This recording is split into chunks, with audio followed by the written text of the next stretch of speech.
Hey everyone, welcome to Gameplay First, where fun is second to none. My name's Tyler, and this show is rated E for every so often I use the word f***.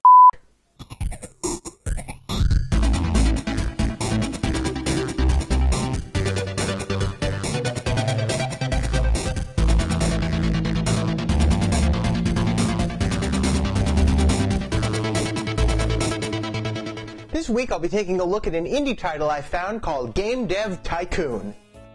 The first game to come out of Greenheart Games, Game Dev Tycoon is exactly what it sounds like. A simulation game wherein you run your own game development studio from the early days of PC gaming to the here and now. Well, the here and now being 2013. I can only imagine how outdated this game will be if they don't update it. Coming soon, the PlayStation 15, now with even better graphics. It's the same crap every year. You're telling me why in my day consoles were... Hey, what the hell are you doing? No, stop it, you son of a bitch! Can't get rid of this guy. By the way, expect a ton of allegories to game studios, consoles, and developers. As you progress through the game, you'll go from a one-man operation in a garage to a full-blown AAA development studio. You'll be given opportunities to introduce new features, new genres, and even industry-changing projects.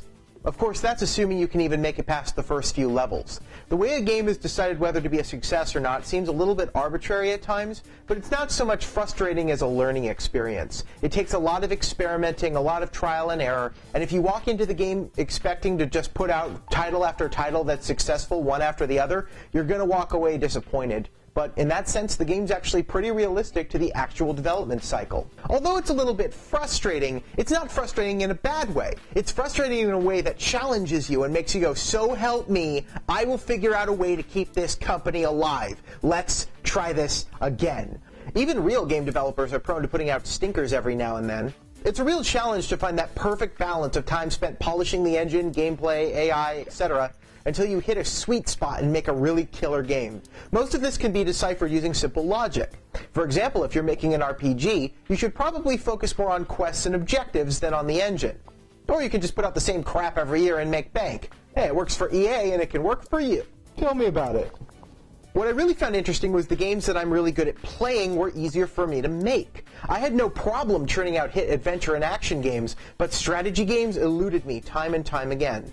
Though I'm not surprised I actually did pretty well at making RPGs, considering I've made some before. Paper Mario Pocket, now available for download. Speaking of fan games, in addition to just making games, you'll also have the opportunity to gain and interact with fans. Sometimes they'll make fan games and you can choose to take legal action or leave them alone. Sometimes they'll pirate your games and you can choose to give them a warning or sue the crap out of them. By the way, on the subject of piracy, Greenheart actually did something pretty interesting to circumvent piracy with this game. They put out the pirated version themselves. Stay with me. If you pirate the game, expect to go bankrupt pretty quickly, as fans of your games pirate you into the poorhouse. Talk about an innovative approach to dealing with piracy. I'd say some kudos are in order. So, kudos. Even with all of this, the game was a bit lacking in bells and whistles. It's pretty straightforward. Keep churning out games to keep your studio afloat until you can get the upgrades you want. I would have loved to see at least like a box art designer or a logo designer. Instead, I was relegated to merely imagining that the box art for my hit surgical simulation game, Malpractice, had a picture of a doctor shrugging sheepishly as a patient with an arm sewn to his torso handed him paperwork. At the end of the day, Game Dev Tycoon is essentially the little game that could. Made by just 2 people, this game clearly has a lot of heart behind it. And for all the fun that I've had, it's well worth the $8 that I paid for it. This one gets a recommendation. Basically, to quote the game's in-game magazine, Informed Gamer, I can't wait for the sequel.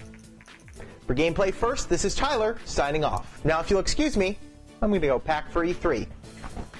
Yeah, I know it's not for a month, but I'm really excited. Heck, it's downtown! You're taking the darn bus! You're just jealous that you're not going, old man.